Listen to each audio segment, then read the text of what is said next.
Hi guys, this is the definite task for Grinder School. Today I've got a video for you which is going to be pretty normal for what you expect from me. It's going to be a live play video of 3 tables of 100 NL Zoom. I've just realised that I intended to plug my microphone in and I haven't, so I'm just going to quickly pause and hopefully you should notice an increase in sound quality. Okay, I'm back. Hopefully that's a little bit better because I did notice that on some recent videos it possibly wasn't up to where I might have hoped. So without further ado, we're going to get into it. I'm going to go into a little bit more detail in this video than I have done in some of my 4 tabling videos. We believe that in general someone who opens to 3.5 big blinds is likely a fish, so we're going to 3-bet this, and this is just a board which a raise call range pretty rarely hits, so especially out of position we think there's quite a bit of value for in trying to get him to fold hands which are either going to bluff as off the hand or somehow are going to otherwise have decent equity and otherwise would have folded. The river's quite close between jamming and check calling. I think check calling this time is a decent option. He shouldn't really have that many value hands and he should have a decent number of bluffs when the primary flush draw missed. Though the backdoor flush draw came in, that's not ideal, but there are also a few straight draws and backdoor straight draws which missed. We're going to check this board with a relatively high frequency, Jack 10-8 that is. Even big blind against button, though he would bet Queen Jack some percent of the time. On a turn, it's pretty close between a check and a bet. It is certainly a turn as he should be checking very often. And given his low turn probe stat, it's only 26%, I think that's likely what he's doing. The reason being that we can have up to 16 combos of ace-king here depending on our strategy, and that's hugely significant. When we river a boat, we're not going to go nuts with sizing, because we basically only have a few 4-house combos here, and well, we pretty much only have Queen Jack, possibly Queens, so it doesn't really make sense for a range to use a bigger sizing. Obviously not folding against a likely fish this deep. With both the blinds being probable fish, we're going to open 10-8 to stump the gun, and against that 3-bet size we're going to be calling.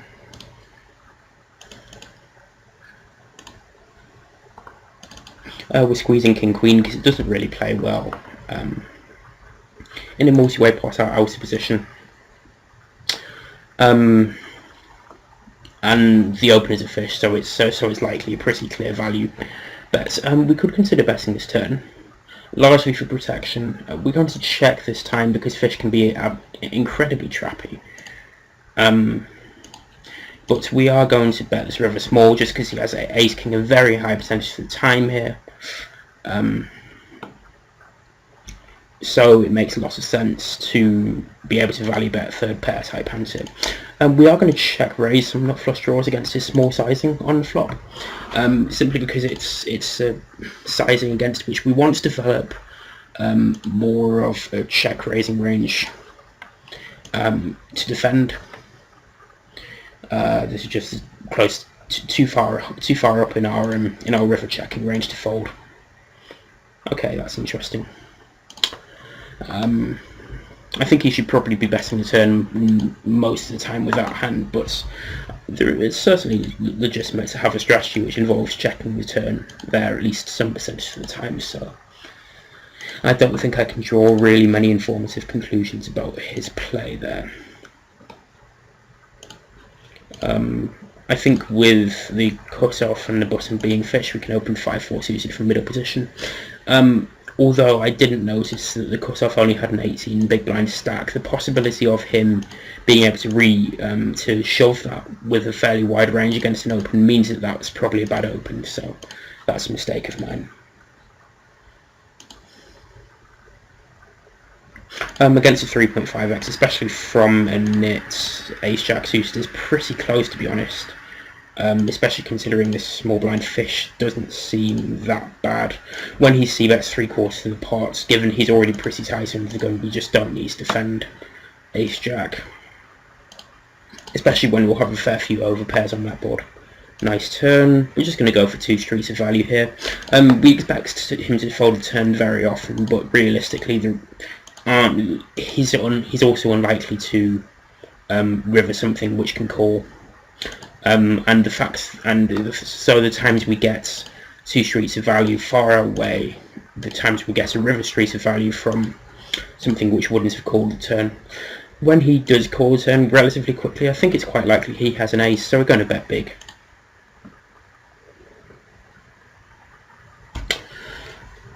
Okay, I think we should 3-bet here.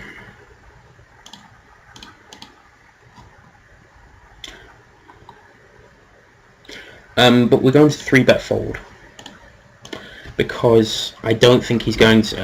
I don't think he's going to 4-bet with just a king, and I don't think he's ever going to 4-bet bluff that river.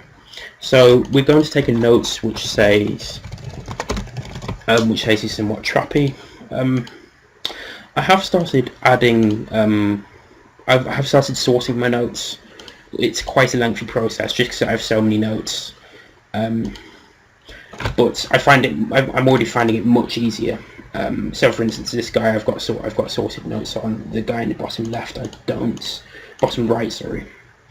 I'm finding it just makes it much easier to use my notes effectively.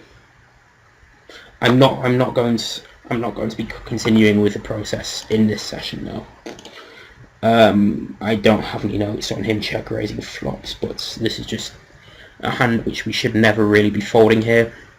We're going to 3-bet Jack 8 suited against under the gun. It's a sort of hand which we can choose to some sense of the time. I'm inclined just to fold this turn. While I think people tend to think that they will develop reasonably wide check raising ranges as pre-flop raises, I think realistically they don't bluff nearly as often as they should. This guy's already quite tight, although his 1-1 saw flop, which I tend to think is the best indicator of how often someone bluffs, is relatively high. It's not inordinately so. So combining that with the fact that his tight pre-flop range means he should be winning more pots post-flop than average, we're not going to suggest that means he's playing explosively. And I think when he bets that large that quickly on the turn, that's also a slight timing tell. Yes, he might be a weaker player. Obviously, we're going to isolate ace-jack.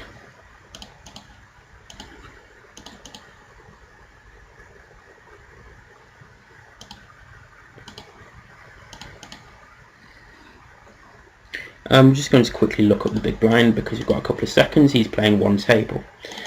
This guy isn't particularly aggressive, it seems. He's probing quite a few turns, so we are going to bet the flop, partially to stop him from bluffing us off on a turn. But checking the flop, especially against a super passive fish, is certainly an option as well. He donks a turn small. He's only donked 1 out of 18 turns so far, so we're going to call against this side, but we are wary.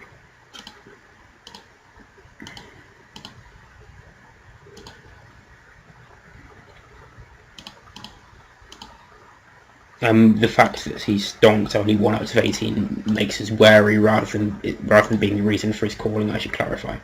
We're just going to fold this river. We should have a fair few club hands in our range, and more importantly, the fact that he does have a turn small donking range means that when he bets larger than that on the river, I think it's more likely that he has a stronger hand. No soup we're looking up is 1 tabling. When he pots here, we're just going to fold. Because I think people betting pot tends to be a sizing tell more often than not, so I will tend to play more tighter than I otherwise would in theory, until I have reads. which indicate that I shouldn't. Queen Ace is pretty close here. I'm going to fold this time, though it's close. Obviously not folding Ace High and gut shot on the flop. 5s is going to be a clear call, but we're just going to time down a little bit because we are going to have a variety of ranges here. When he bets this big on a turn, our gut shot is significantly decreased in value, although we've turned some showdown value. The fact he's a weaker player using a larger sizing tends to mean that he's pretty strong. Because this guy's folding lots of flop float bets, we're going to use a small sizing. Normally on this board we'd use a larger sizing, but we think his range is weaker than a stronger regular would have a range in this spot. So he's less likely to have the overpairs, etc. Personally, I'd use a very low c-bet frequency, sometimes checking hands like kings even without a heart. Because there are 3 fish behind, I think calling a suited ace here makes a lot of sense. When he tank calls, it very likely indicates his range is very weak, so it makes a lot of sense with our range to use a big sizing. And this also has the added benefit when he calls of allowing us to bet rivers big, to bet rivers for a bigger sizing because of the exponential growth of pots.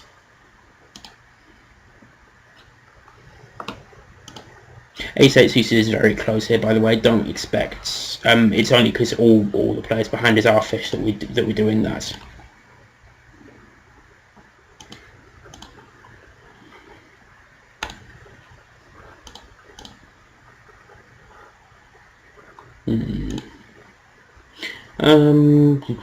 Okay, he's limp re-raising ace king, so he's very likely a fish. Also, he's 50-10 over 10 hands, which isn't a huge sample, but it's already starting to be a bit of an indicator. 9's okay, he played that fine.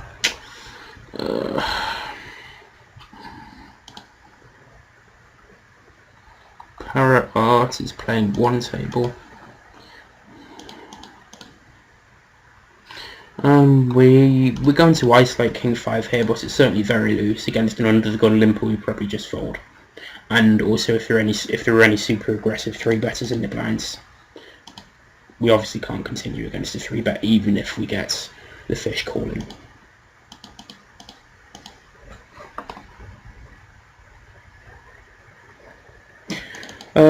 Normally I just check fold this, but this guy is folding to 55% of c-bets, so we're going to bet. Against a min-raise, I think we want to be 3-betting wider in this spot, and especially when all the players behind are fish, he's likely opening wider than he should, so overfolding because it's 2 3-bets.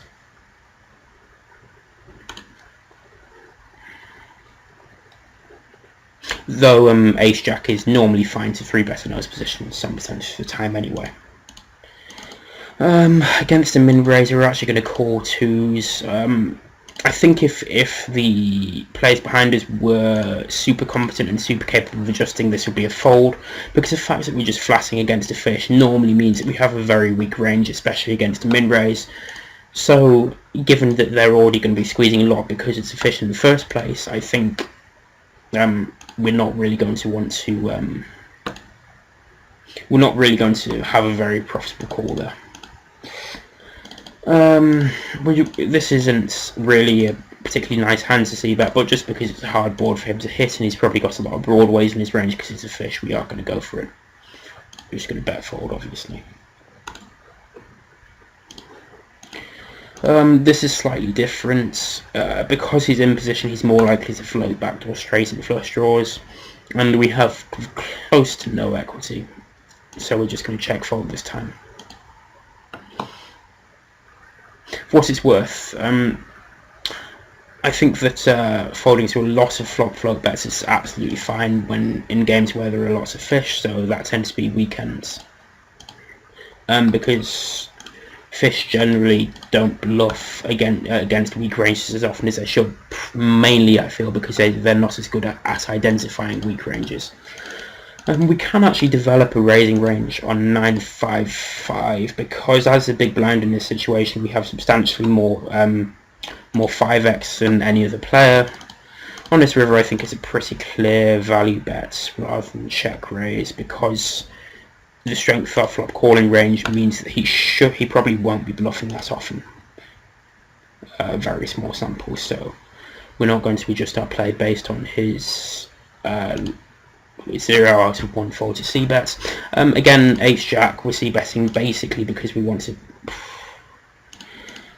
I think this is just a jam. Sometimes he has quads, but he has sevens more often, probably.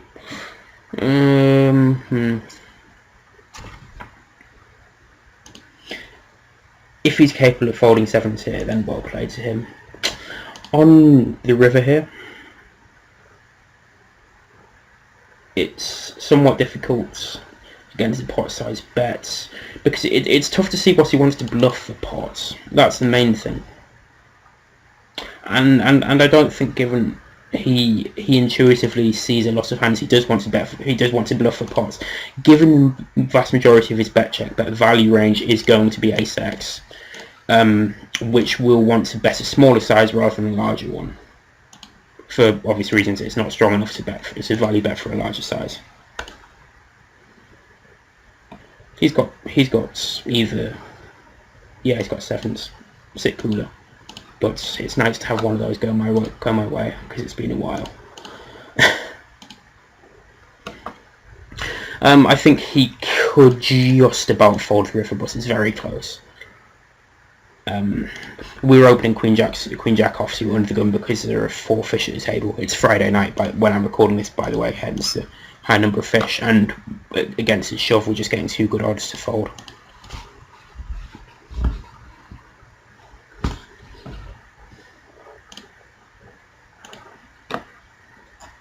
Obviously going to 3-bet aces. Just going to tank a tiny bit to not give off timing tells. In general, when being concerned not to give off timing tells, you should think what you're representing with the sizing you're using, and think how long that's likely going to need to think itself. 4-way isn't ideal. Fluff boy is quite important to look at whether he's a reg or a fish here. Is a fish, which means his range is much wider than otherwise would be. Because we're deep with 3 of the players, two of the other players, we're going to use a relatively large sizing for a big multi-way 3-bet pot. We could check this given we have the ace of clubs some percent of the time, but especially with 2 fish in the pot, I think exploitatively it's just going to be better to bet the vast majority of the time here. We're going to bet 42-ish on the turn because we want to have a nice sized shove on the river. Heliman is playing 1 table, but his stats seem not unreasonable.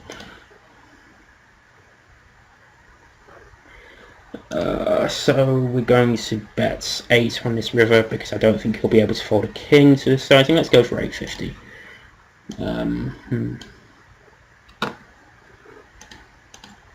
Sevens is pretty close. I'm going to fold this time.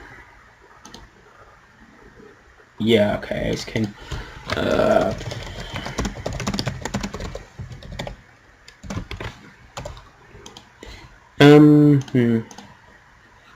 Banty, I should probably have checked because I'd have used a larger sizing against a fish, but fortunately he's 2 tabling, so he can't really include much from his table number counts.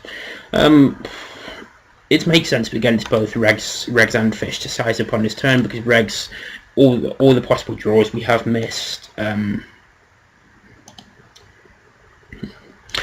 we're just going to exploitively not bet too big here, so he doesn't really consider folding an ace. The big blind's massively overfolding here. Because when we bet the sizing on the river and he has any ace, he's just thinking, well, he could be using that size because he's going for ridiculous thin value with an ace himself, and he chops with any other ace, obviously. Although he can have a 10 sometimes. I mean, if he's really thinking by the way I'm thinking, then he can probably fold there, given he knows I'm a reg, but, well, he should know I'm a reg because I'm 3-tabling. But I think people just see small bets and call without thinking too much about it pretty often. 6-2. We're going to squeeze because we're going to want a very wide calling range in the big blind here. We're actually going to call to keep the big blind in if we can.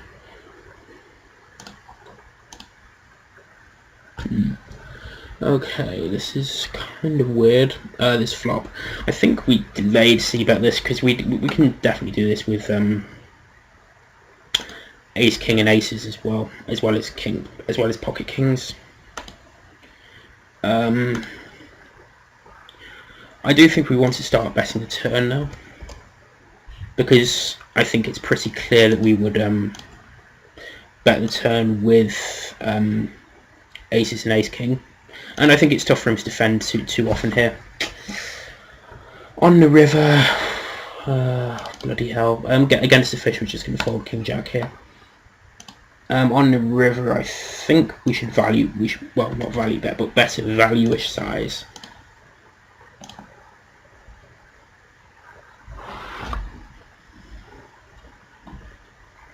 The reason we're bluffing a turn with absolutely no equity here is that it's twofold. Firstly, we can't really represent anything by waiting until the river, and secondly, it's not going to be common for us to have much for bluffing range on this turn, because when we do have our squeezing range is mostly going to be constituted of suited trash and offsuit broadways here. The offsuit broadways, so that means we don't turn any diamond draws which want to bluff, because the offsuit broadways are going to be paired on this turn, and so stuff like queen's hen is going to want to check. Going to want to check for showdown. Maybe you can start betting jack's hen, but I think it's a good idea to bet that on the flop.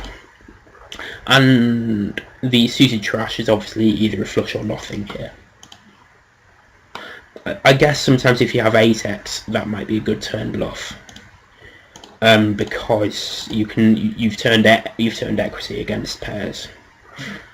I think it's a good spot to have a donking range here on the top left, but I think that this hand is sufficiently strong that I think we want to mix in some check calls and check raises with it as well. Because we're deep, we're going to make this bigger, and it's a fish. That's the main reason we're squeezing, though. We can squeeze this against the reg as well. I'm going to check call this time. I think we want to donk this turn. No, we don't. So I'll explain that in a second, because there are a few hands coming up here. Oops. We kind of want to bet this for protection. Oh, when he pots the turn, I mean, we can't fold obviously, but we're kind of nervous. Against a fish here, we're actually just going to fold tens, because nothing good can come of calling. So, one of the reasons we're nervous on this turn is because after opening on the gun, he kind of struggles to have nut flush draws, or to have one card flush draws, because he doesn't really have that many offsuit hands pre-flop. It's interesting to know he can pot and turn with that kind of hand though, and I think that's possibly good, and I'm not 100% certain. I think his c-bet is more questionable than his turn bet, given the flop was three-way. Right, I said I was going to explain something, but I forgot what, so if you really want to know whatever it was, then you're going to need to ask in the comment thread. Right, so what was the note I was going to take?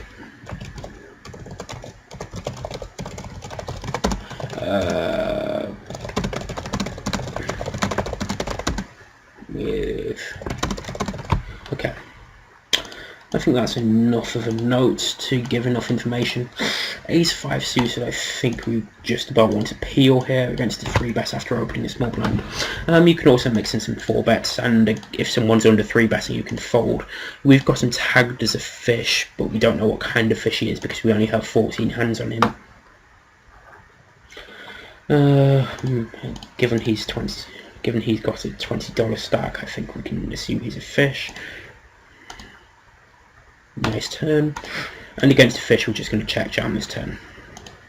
Mostly because we don't want a king to roll off or something and to miss value from queens and jacks, for instance.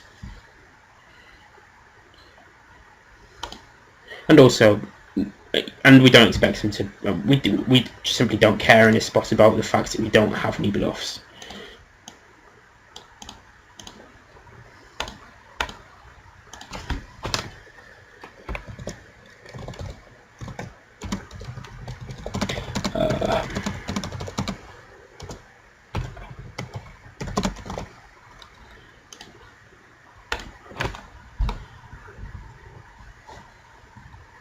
Tonight's going quite well so far.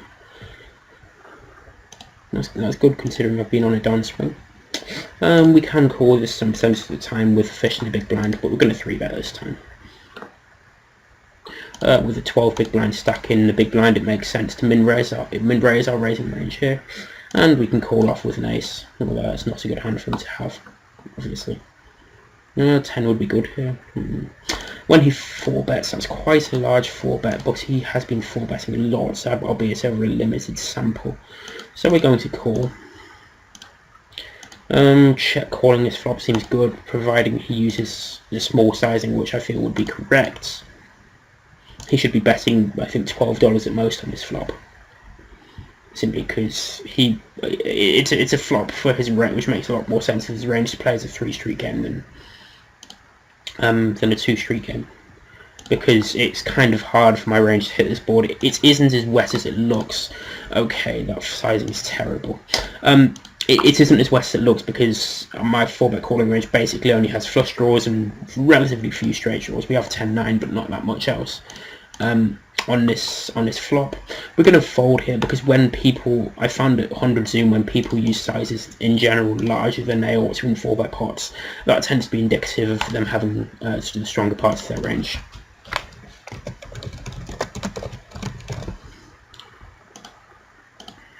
Yeah, I'm going to say bluff rather than weak.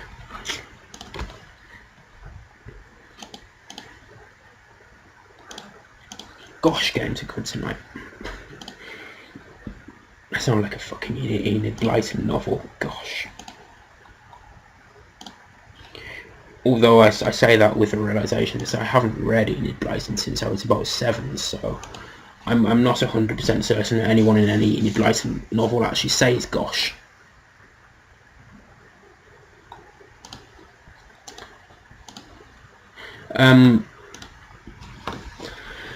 To those of you who, for whatever reason, haven't had the cultural enlightenment of reading Enid Blyton novels,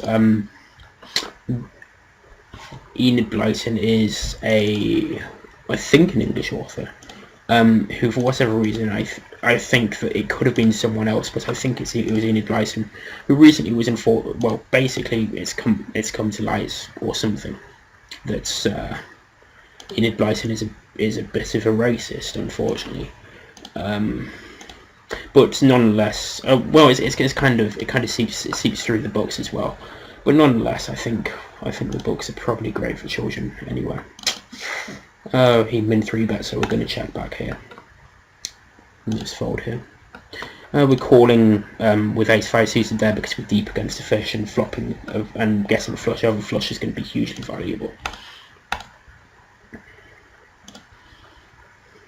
Because against a reg you can get 3 streets of value with flush over flush, but when you're deep you can't play for stacks, whereas against fish you very often can. I think Enid Blyton is more interesting than poker, to be honest, because we're playing against a 25 big blind stack. We're going to 3-bet smaller than we otherwise would. Normally I'd make this at $8 ish. I mean, to be honest, the Gizelig will be able to tell you more about how to adjust your 3-bet sizing against various stack sizes. I just know because he plays against various stack sizes all day long based on being a tournament player. King Jack we can call here. Whereas I just know the very basics of make it bigger against bigger stack sizes and smaller against smaller stack sizes. We actually are going to triple barrel this against the fish because, well, he's probably scared of a straight even with 2 pair type hands.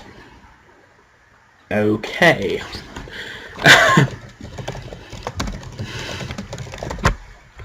I'm not going to bluff that guy again.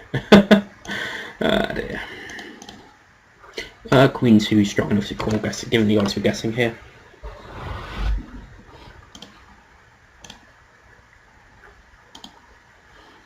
Especially at this stack depth, we're never folding in a million years against that 3-bet sizing. Probably with we're probably just continuing our entire range. We're not particularly delighted when we see that flop sizing, but we think this guy's probably a weaker player rather than a Nissy reg. Probably going to call this river with 9s, but not certain yet. Okay.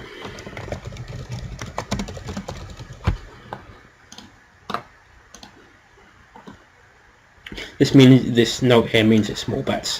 When he bets smaller, it doesn't necessarily mean that he's got a weak hand, which otherwise tends to be a pretty common tell among fish. I'm not sure whether I can bet to get value from kings here. In case he's nisted up with ace king, I'm going to check. Okay.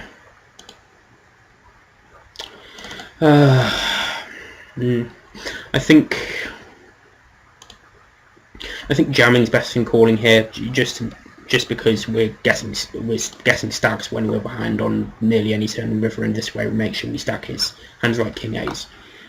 Although we're not exactly hugely delighted to get it in.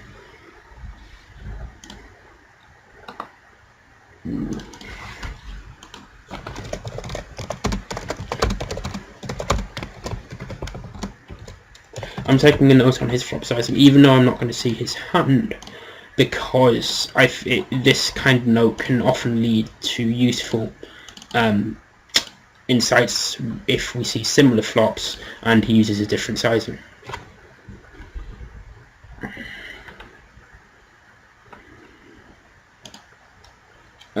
Just going to check fold here. This range smashes my board after we smash it. This board smashes my range after calling in the small blind against under the gun. So 8s is pretty much the bottom of my range here.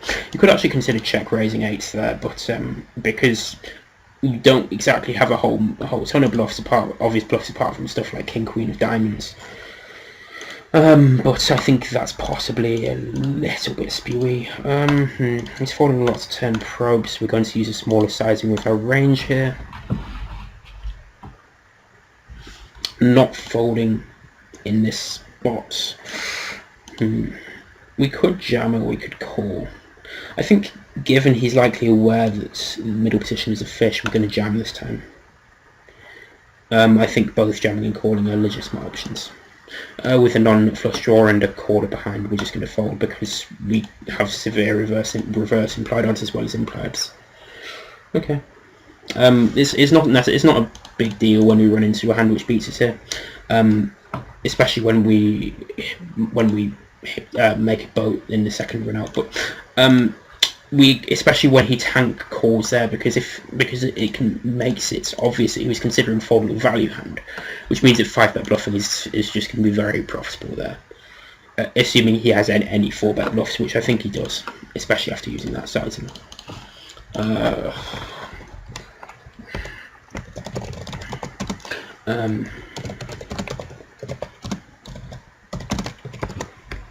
Okay, that's interesting. This is a loose float, but it's one I think we should just about make.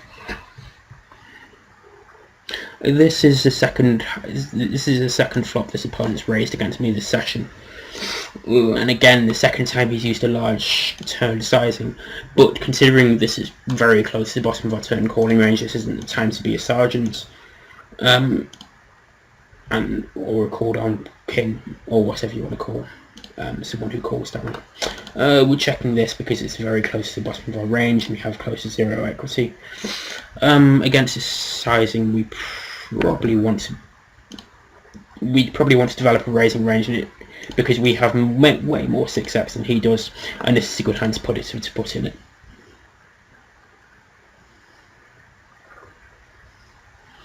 In fact, I think it's a pretty big mistake for him to have a betting range in that river at all. 9.34. It's a good sizing there. We can call ace king offsuit some percentage of the time here. And the flop's a very clear check. It's worse for our range than his, especially considering he probably doesn't 4-bet queens here under the gun.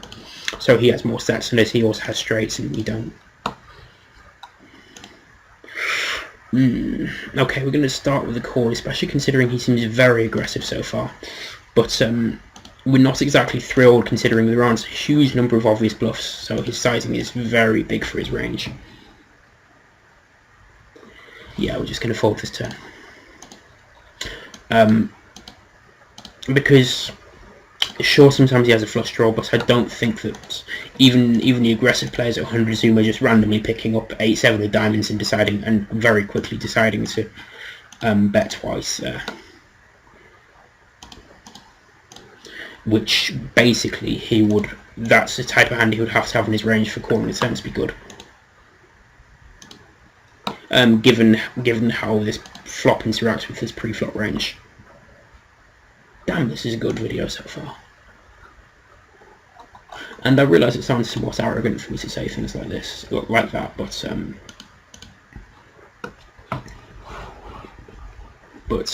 I think I've said this in a couple of videos in the past, but I think my insight today is on point.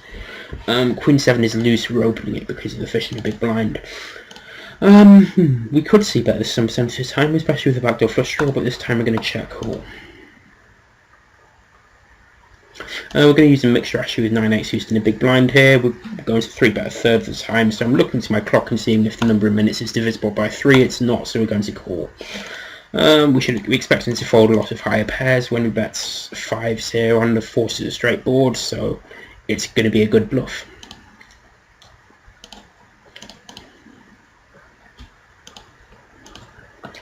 Okay, this isn't a spot where it's particularly obvious for him to have a lot of bluffs, given his range will largely be weighted towards suited hands rather than offsuit hands pre. Against its smallish turn size, and we should probably call 9-8 again. So we aren't going to call the turn, but we're going to check fold the river. When he uses this turn sizing, this river is actually a very clear value bet in his spots.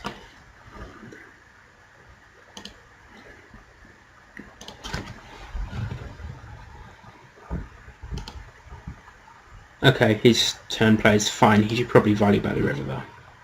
With ace jack, I mean.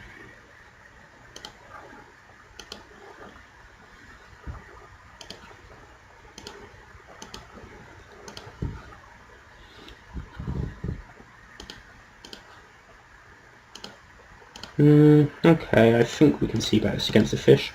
Because we're out of position, we're actually going to use a larger sizing than we otherwise would against a fish.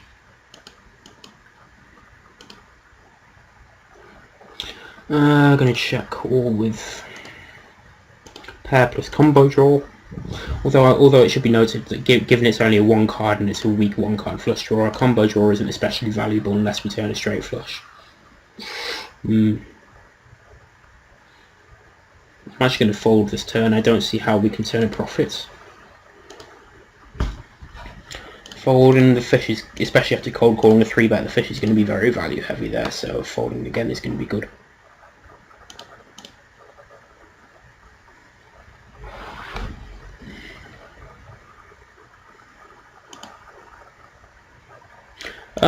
You can value bet this or check call the flop against a fish.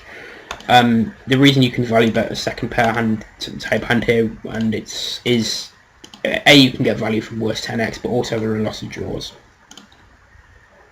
We would call king jack given it has 2 overs and it's got a strong king high against a smaller c bet. Pot size bet not, but against that size we're just going to fold. Not a fan of the pot size bet here. But I think this is too high in our range to fold, given we have no real reads on how aggressive this fish is, and as I was about to say, we expect him to give up pretty often when he's weak. But we're going to check fold this river probably anyway, because fish tend not to have bet check bet bluffs less often. Okay, that is a very bad flop bet for that size at least.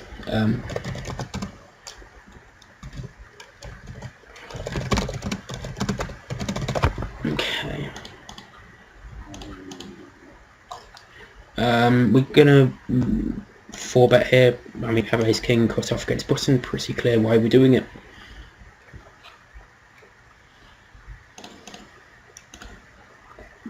And this is just a board on which we're going to see about 100% in a 4-bet pot. Poor Wally.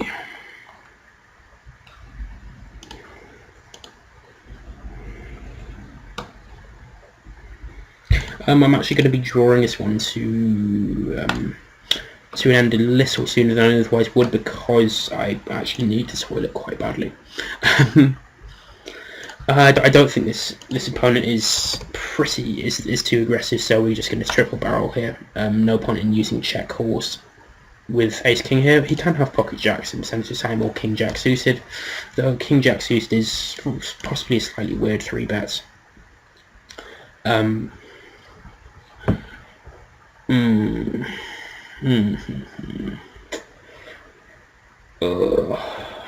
Okay, we're not very fond of this. If we jam this, we're relying on him calling off ace jack.